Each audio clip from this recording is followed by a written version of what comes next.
Hi everyone, welcome back to the IT and Psychology YouTube channel. Today we are going to be discussing the second part of personality, and we had learned the perspectives of studying personality as an introduction in our last video, and we had discussed the factors of personality or the factors that affect an individual's personality, and we had learned about what are the characteristics of personality. Today we are going to be learning a few theories given by a few scientists on personality. So out of the three theories in unit 3.4, point 1 and point 2, that is the Alport's theory of personality, have been removed for the students appearing for boards in the year 2021. And only the third unit, that is the big five factor model of personality, is in the syllabus for 12th graders appearing for boards in 2021. So let's start here with our unit 3.4.1. I'll have to tease this because students who are the juniors for the students appearing for boards in 2021 will need this as they won't have the reduced syllabus, hopefully. So here we have Carl Jung's theory of personality.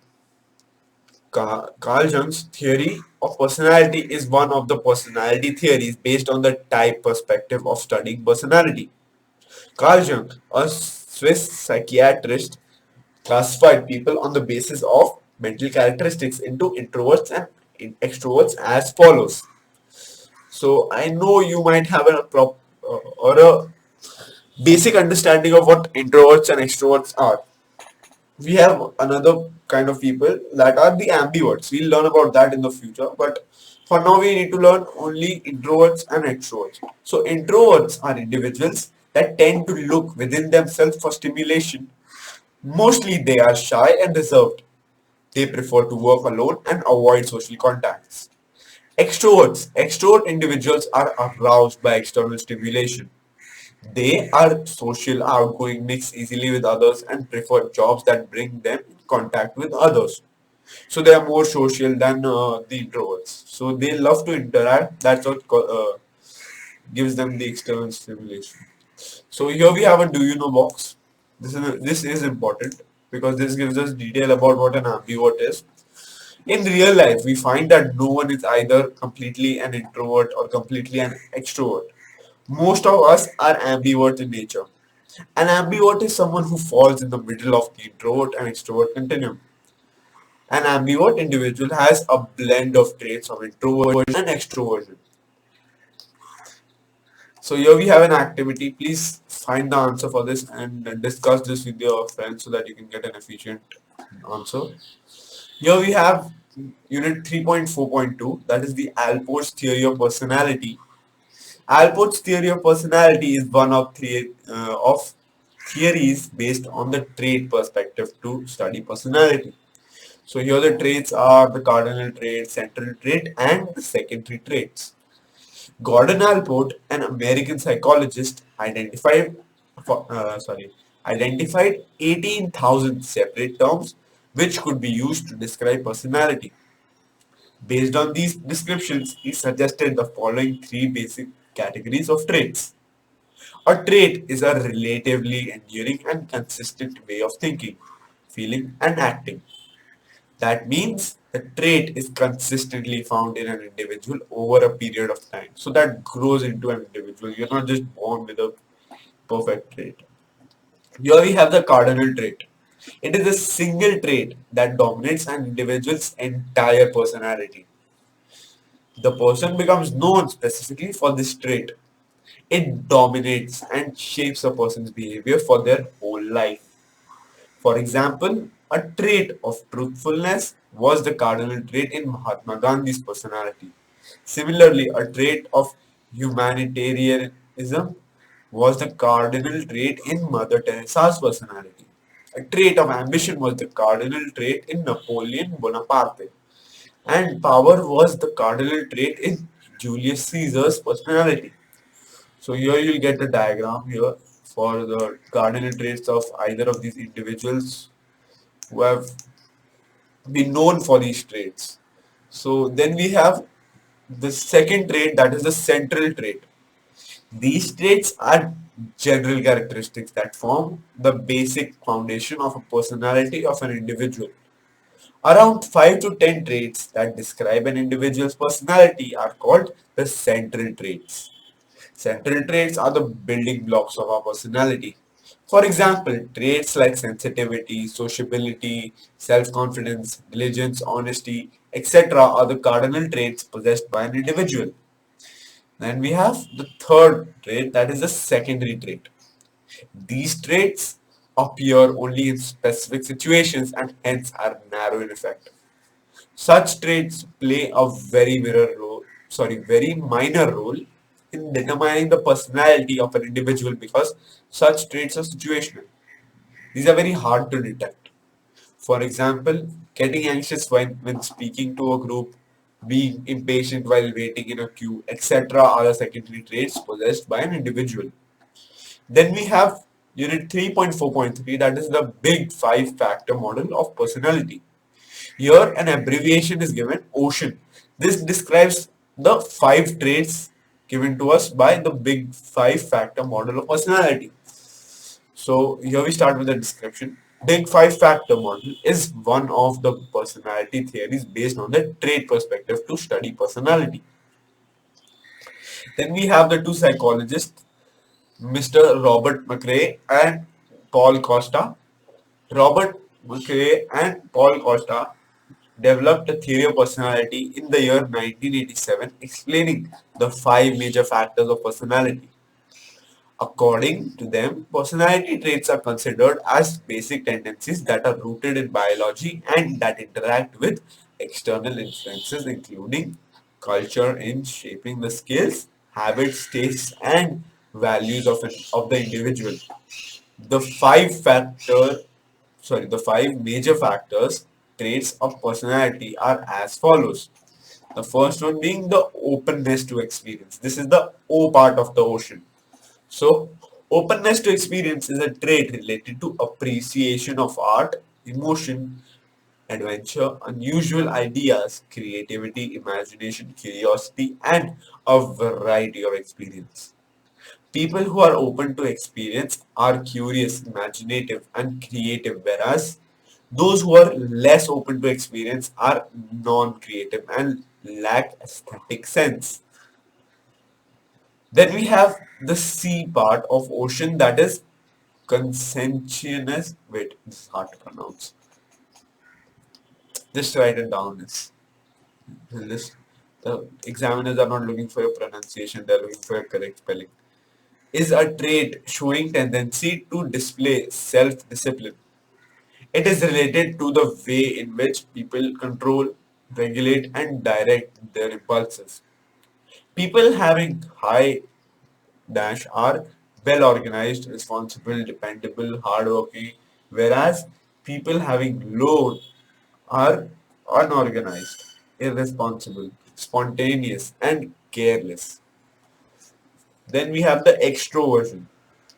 Extroversion is a trait characterized by breadth of activities and energy creation from external means. People having high extroversion are talkative, enthusiastic, open-minded, sociable, assertive, and courageous. On the other hand, people having low extroversion are less talkative, shy, alone, and less involved.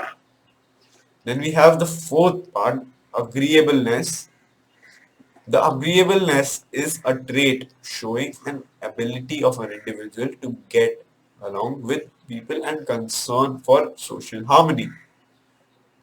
People having high agreeableness are kind, loving, caring, friendly, and cooperative, whereas people having low agreeableness are uncooperative, jealous, hostile, and argumentative. Then we have the neuroticism.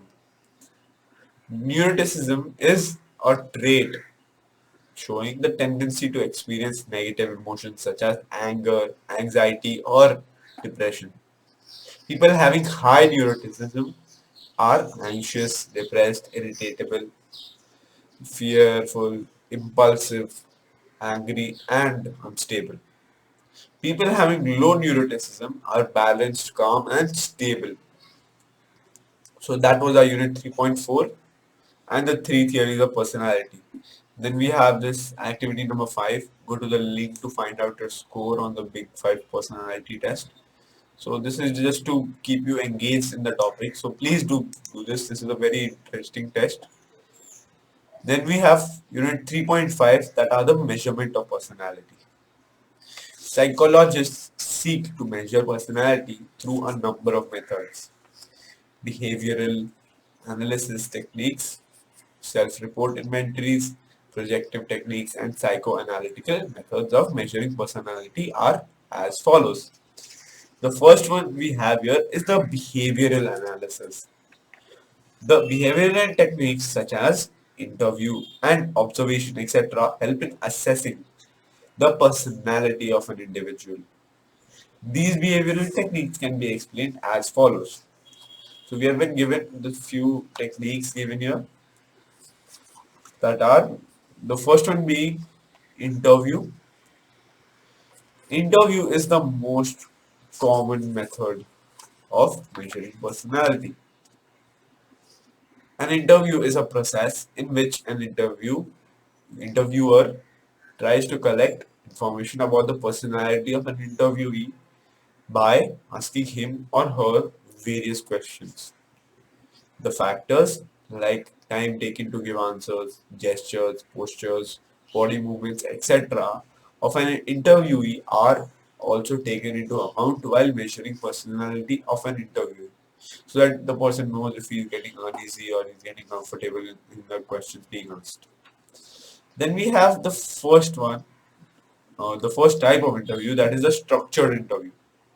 Structured interview is a type of interview in which total number of questions to be asked to the interviewee, the sequence of questions, etc. factors are predetermined. So it is a predefined test with predefined answers for either type of conclusion taken by the interviewer. No questions are added to or deleted on the spot. Generally, industrial psychologists use structured interview while selecting a particular employee for a particular job. Then we have an unstructured interview. An unstructured interview is a type of interview in which the total number of questions to be asked to the interviewee, the sequence of questions to be asked are not predetermined like the structured interview. Depending on the responses of an interview, some questions are added or deleted on the spot.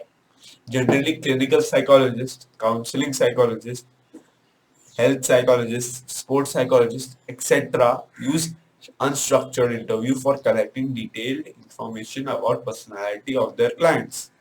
So not every client will be the same, so that you just keep a predefined test. So this will be an unstructured interview. Then we have our activity number 6. Discuss this or interview your uh, principal of your college, your psychology teacher, to get a better info about what these interviews are all about. Then we have our second type of technique, that is the observation method. Observing an individual is in various situations is another important method of personality measurement. For example, a psychologist can observe how a child behaves when the teacher is not present in the classroom, or how a factory worker behaves in a workshop when the supervisor is not present. Observation method proves very helpful in it if it is used by a trained psychologist, that is the observer, and with clear objectives and guidelines for the observation.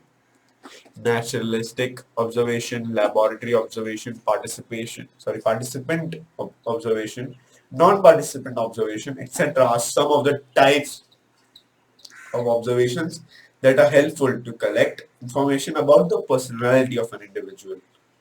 Then we have our next activity being given, that is the use observation method, and try to get a few ideas of the personalities of the following individuals: the traffic controller, the news operator, and etc. to get a proper survey. Then we have our self-report inventories. In self-report techniques, An individual provides information of his or her own personality by responding to questions, sentences in a set of particular inventory. Minnesota Multiphasic Personality Inventory (MMPI), 16 Personality Factors (PF by Cattell), Myers-Briggs Type Indicator (MBTI), High School Personality Inventory (HSPQ) are some of the examples of self-report inventory. Then we have our activity number 8 given. Make your own self-report inventory. So just try this out and get a proper answer for this. Then we have our next method, that is the projective method. Projective methods emerged from the psychoanalytical school of thought. Projective methods are intended to uncover feelings, desires, and conflicts that are hidden at the unconscious level. In projective test situations, an individual responds freely to relatively unstructured or ambiguous materials. While responding individuals project their own personalities onto the unstructured stimulus, often revealing personal conflicts, motivations, coping styles, and other characteristics. Some of the major projective tests are as follows. So here is the first one, the Rorschach's ink blot test. So any DC fans here, if you have seen the movie Watchmen, that is a part of the detective comics, that is a DC comics, the cinematic universe of DC. There is this movie by the name of Watchmen. So Rorschach is that character. So just think of him as you will get an interest in this topic. So this test was developed by Herman Rorschach in 1921. It uses 10 irregular ink blots, 5 in black and white and 5 in color, standing against a white background. Each ink blot is shown in a fixed number of ways, and the subjects are asked to describe what they see in each card.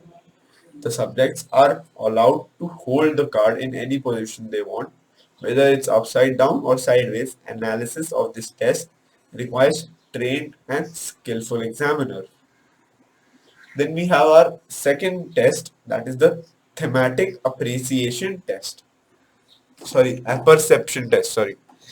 The thematic apperception test, the TAT. The TAT was developed by Morgan and Murray in 1935. It requires the individual to look at the picture and to interpret it by telling a story. The individual is invited to say what led up to the scene in the picture, why such events occurred, what is currently happening, and what the consequences will be. Then we have the next test, that is the sentence completion test. In this test, an individual is given a series of incomplete partial sentences and he or she is asked to complete them in his or her own words. For example, I feel anxious when dash dash dash. Then we have our activity 9 that gives us a proper overview of sentence completion test. So this is where we end our chapter. This is the summary of giving us the overview of what we had learned. So the video for the exercise will be coming out soon. And if you want to view any of the videos of the concepts or the exercise solutions, you can check them out via the link given in the description. And if you have any doubts, the topics taught in this video or the previous videos, you can contact me on the Telegram group for doubts via the link given in the description. So please like, share and subscribe. And if you want to support the channel, please follow me on Patreon, as I will be uploading exclusive notes and exercise solutions on Patreon. So that's it, and this video will be on a premiere by tonight. So there will be a live stream application there, so you can ask me doubts live on while the video will be premiering. Thank you.